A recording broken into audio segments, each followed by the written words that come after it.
Саламатсыздарбы, биздин Чалкан медиа каналдын көрөрмандары. Биздин каналга жазылып, акыркы жаңылыктарды угуңуздар.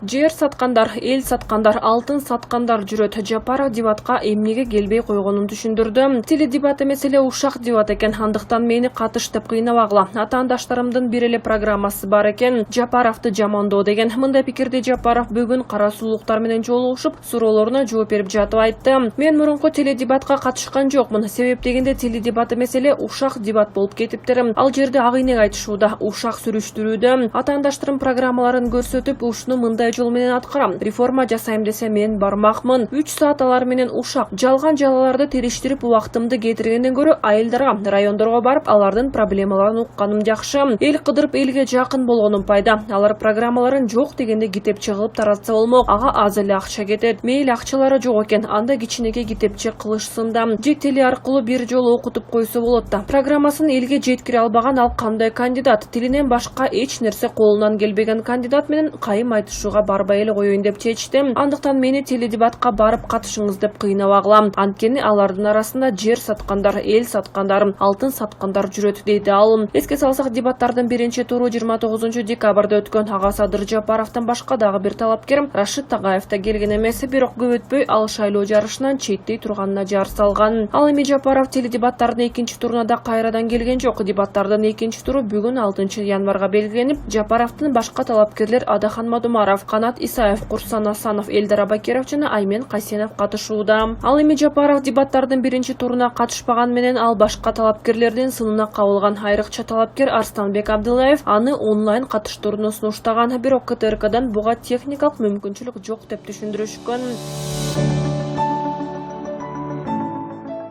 Карагыла, салыштыргыла, бирок туура чечим кабыл алгыла. Мага добушуңарды берсеңер, мен куру сүйлөбөйм, мен популист эмесмин. Мен көзүм жете турган ишти гана сүйлөйм силерге. Колуман келген ишти сүйлөйм. Мен иштеп берем, болгон ошол. Силерге хан болуп, силерди бийлеп, кыйын болуп деп айтпайм, бирок Кыргызстандын экономикасын көтөрүп, жумуш орун түзөп бере турган мен болом. Ошого ишенип койгула.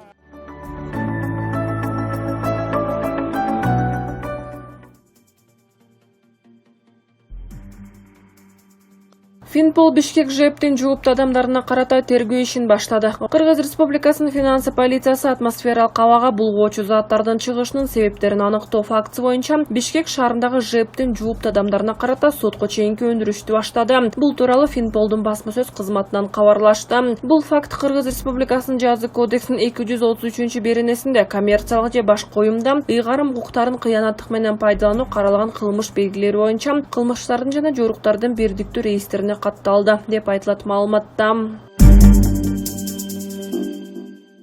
Деңгээли мародёрлук менен паракорчулуктан ашпаган Текебаев президентке талапкер Садыр Жапаровдун деңгээлин айыл өкмөтүнө теңеди. Бүгүн 6 январда өзүнүн ата мекен фракциясындагы лидерлигин былтыр октябрда Замандаш партиясына кетип калган Айсулуу Мамашевага өткөрүп берген Өмүрбек Текебаев жеке менчик Жалбырак ТВ телеканалы аркылуу шайлоочуларга видео кайрылуу жасады. Анда ал президентке талапкер Садыр Жапаровдун былтыркы жылдын акыркы күндөрүндө Текебаевди сындаган маегине жооп кылып, ызакорлугун жашыра албай, адамдын жекелигине асылып, Жапаровдун деңгээлин айыл өкмөтүнүн деңгээлине теңеп ачууланды. Октябрь-ноябрь айларында эле Текебаев бир күн Жапаровду сындап, эртеси кошомат кылып, элди таң калтырган. Эми да өз деңгээли мародёрчулук менен паракорчулуктан ашпаган Текебаев аны айланчыктап чуркаган кошоматчыларынын сөзүнө ишенип алып, өзүн кыйын сезип, Жапаровдун деңгээли айыл өкмөтүнүн деңгээли деп өзүн өзбектей мактады. Эгер Текебаев ошончолук кыйын болсо, 2011-жылдан кийин бийликте турганда президент Алмазбек Атамбаевге кошомат кылып, анын бийликти узурпация кылуусуна жардам бербейт эле го. Атамбаевдин президенттик бийлигин чыңдап кошоматтанып кошо жүрбөйт эле го. Качан гана чексиз бийликке ээ болгон Атамбаев 2016-жылы Текебаевди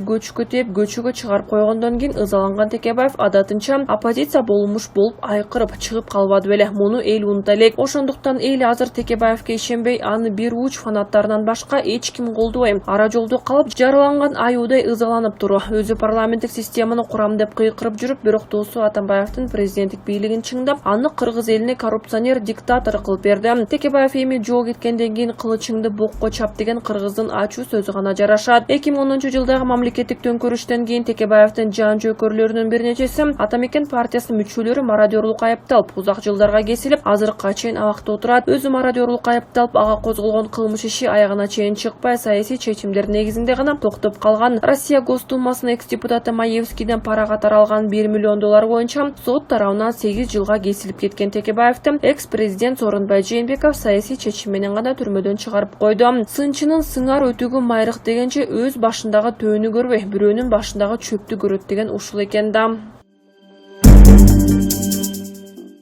Кыргызстанда фонограмма менен концерт берүүгө тыюу салынат. Мамлекеттик маданий мекемелерге фонограмма менен концерт берүүгө тыюу салынат. Бул тууралуу Маданият, маалымат жана туризм министрлигинин басма сөз кызматы билдирди. Маалыматка ылайык өткөн жылдын 30-декабрында Маданият, маалымат жана туризм министрлигинде Кыргыз Республикасынын фонограмма жөнүндөгү мыйзамы талкууланды. Ага министр Нуржигит Кадырбеков, композиторлор союзунун төрагасы Турдубек Чокиев, музыка чөйрөсүнөн жоон тобу катышты. Талкуу учурунда колдонууда мыйзамдын ченемдери так аткарылбай жатышы жана бүгүнкү күндөгү маданий иш-чараларда ыгы жок колдонулуп жаткан фонограммалар тууралуу маселелер каралды. Учурда кыргыз маданиятынын өкүлдөрү арасында жандуу үн менен жогорку деңгээлде ырчылык өнөрдү аркалап жаткан ырчылар жок эмес. Бирок ошол эле мезгилде алдын ала жаздырылып, шөкөттөлгөн ырлар басымдуу болуп жаткандыгы белгиленди. Мунун алдын алууда ага каршы туруп жандуу үн менен концерт берүү багытына басым жасап, элди алдоодон алыс болушу керек деген пикирлер айтылды. Бүгүнкү күндө Кыргызстанда кесипкөй үн режиссер жок койсе, талкуу учурунда эстрада багыты боюнча чет элдин тажрыйбаларын колдонуу, жаш өсүп келе жаткан кадрларды окутуу, эстрадалык оркестрларды көбөйтүү, чыгармачылык деңгээлди көтөрүү жана аранжировка багыттары талкууланды. Жыйынтыгында колдонуудагы Кыргыз Республикасынын фонограмма жөнүндөгү мыйзамына толуктоолорду жана өзгөртүүлөрдү киргизүү менен ырчылыктын профессионалдык деңгээлин көтөрүү демилгеси айтылды. Ошону менен катар аталган мыйзамдын негизинде жакын аралыкта Маданият министрлиги тарабынан мамлекеттик маданий мекемелерде фонограмма менен концерт берүүгө тыюу салган буйрук чыгаары айтылды.